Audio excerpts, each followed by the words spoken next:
Okay, here we go. We have our still life drawn. We have at least 3 objects. We have something tall, medium, and short. And we're gonna start doing some color mixing. So your table should look like this. I've got water, paper towel, which you can tell it's been folded. My paper towel's all wet. Some brushes, paint. If I was sitting with someone else, I'd be sharing with them right now. If you're the paper towel person, just get a roll. They're over on the counter. Then you can just pull it off. You don't have to stand at the paper towel dispenser. Plus, I think I need another one. Paper towels are important. Yeah, we might spill, but they're really important for cleaning your brush. So we just worked on our water marker painting, but we didn't have to wipe our brush. We really didn't have to wash our brush. We just needed the water. So I always encourage you to wash your brush, get all the way down to the bottom, almost like we're painting the bottom of the bucket. Then with your paper towel, you want to drag it back toward you. That's gonna do a couple things. It's gonna get the extra water out. It's gonna check to see if you have any paint left in it. And it's gonna make your brush nice and sharp.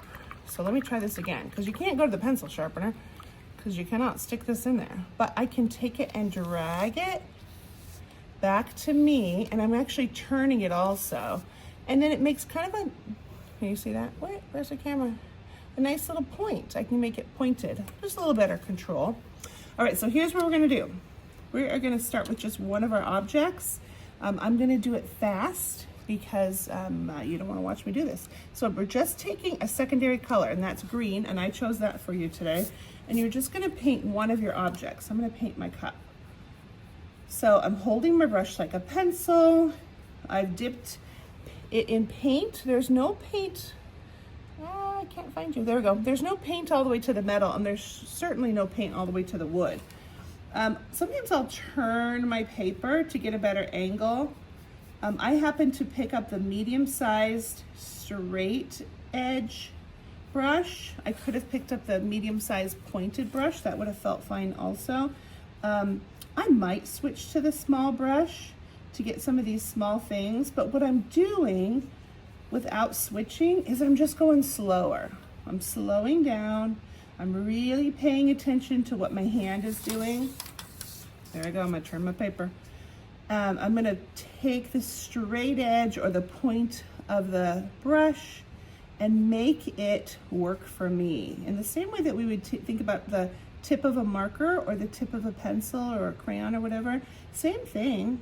That's the tip of the brush or the edge of the brush in this case. That works really well. Okay, now I know that this part also needs to be painted and my handle. Go really fast. We're gonna do some mixing like I told you last time. We've already got a secondary color, so we didn't need to, I don't even need the blue yet for this, I've just got yellow. We're gonna work on seeing what happens when I go with one of the primary colors that is in green. So it could have been yellow, which it is. Could have been blue, which is gonna be. And we're gonna do a little mixing. So I had to concentrate. I got outside the lines, didn't I? That's okay, I'll fix it. All right, I don't know why I picked the hardest object. All right, here I go, got my cup painted. Now, because we're working on mixing together right here, I am gonna wash my brush out of respect to the person I might be sitting with, or I might want this yellow for something different later. I know I'm not, but just in case. So I wanna make sure I cut my brush nice and clean, or maybe I'm doing something else. So it's a good habit. I'll confess that sometimes I don't do that. So now I'm gonna take this yellow, dipped some yellow on there, straight up, and then I'm gonna, you know what I forgot to do was establish my light source. I have to make a decision. I'm gonna say the light is coming from above my pencils, okay? So now I'm gonna stick with that. That means on this side, that's where the light is gonna hit. It's coming across, and I'm gonna take the lighter color, and I'm gonna paint right on top of my green, just on that side. I'm trying to blend it, which because my green is still a little bit wet, it is blending. And I'm making that yellow green. It's that tertiary color. Kind of hard to see, isn't it? Can you see that it's a little bit different? It's gonna show the light source. Now I'm gonna just barely take my brush and just barely touch. So I'm trying to blend it out. I'm not crazy about that. I think that's because my brush was so wet. It kind of looks white right there. So I'm gonna get that water out of there this time. Get some more green. And I'm gonna come back here and fix that spot. I didn't like it. And that's me being super picky. Now, would there be any place else that would have that yellow-green tertiary color? Think about the light's coming this way. It's not gonna hit right here because that's a shadow, but it is gonna go all the way across the cup. Oh man, you notice I wash our brushes a lot when we're painting. So now I'm gonna take that yellow and I'm gonna come in here. I'm gonna make that tertiary color of yellow-green. I'm trying super hard to keep that curve of what's on the inside of the cup, which is light, and what's gonna be on the outside of the cup right here, that's gonna be dark.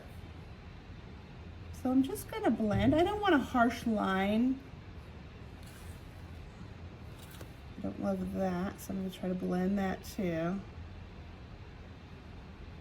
I'm just barely touching it, just barely touching. So I'm starting to get my light sources coming this way, going this way. If it doesn't feel light enough, as my painting is drying, I can put another layer of yellow on there. Although I did go right outside the line. Oops, fixing it. Sometimes that works, sometimes that doesn't. You're starting to see it. It's lighter, and then getting medium, and then when I put the blue over here, we're gonna make that blue green also. It's really gonna get dark on that side. So more to come, okay? We're just gonna get started today with one object, figure out your light source, and we're gonna make some yellow green.